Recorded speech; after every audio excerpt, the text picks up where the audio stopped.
Somewhere I read of the freedom of assembly. Somewhere I read of the freedom of speech. Somewhere I read of the freedom of press. Somewhere I read that the greatness of America is the right to protest for our rights. And so just as I say, we aren't going to let any dogs or water hoses turn us around, we aren't going to let any injunction turn us around. Well, I don't know what will happen now. We've got some difficult days ahead, but it really doesn't matter with me now because I've been to the mountaintop. I've been to the mountaintop and I don't mind.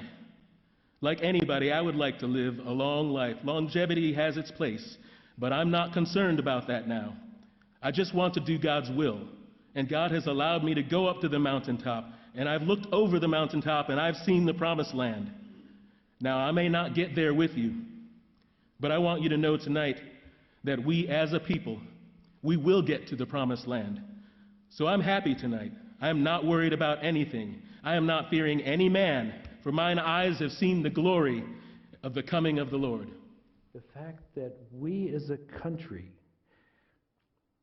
were so transformed by his actions and the actions of his friends, of many people, hundreds, thousands, millions of people in agreement with him that this country needed to be more equitable and more fair.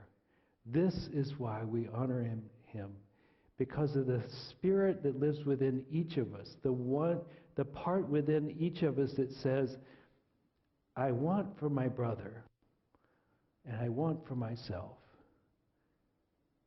the whole experience of freedom and all the graces that this country can give. And it is no small thing in anyone's heart to wish to become all that you have been given the potential to do. And to have a multitude of people struggling for the right and the abilities and the resources to become who you have the ability to be, this is what we honor today. You are the divine presence in human form. This is who you really are, and this is why it is so important to us to be free, to feel as though we are seen and understood for who we really are. This is part of why it is important for us to love each other as though we were looking at ourselves. Because what we really are at essence is this divine expression coming up through human form. And on the surface we look like we're separate and look like we're different from each other. But if you go deeper underneath this and you begin to look and to feel and to pray into this presence turns out to be your true and enduring nature. And the beauty of exploring that is that once we begin to grok that we are not the body, nor our separate sense of self, but we are indeed one with each other, then the problems of the world change. The motivation that brings us to our action, when it is of that ilk, when we recognize we are the Christ presence living out in bodily form, and our task is to see what we can do to improve this world for everyone. The feeling and the experience of coming from that place is different.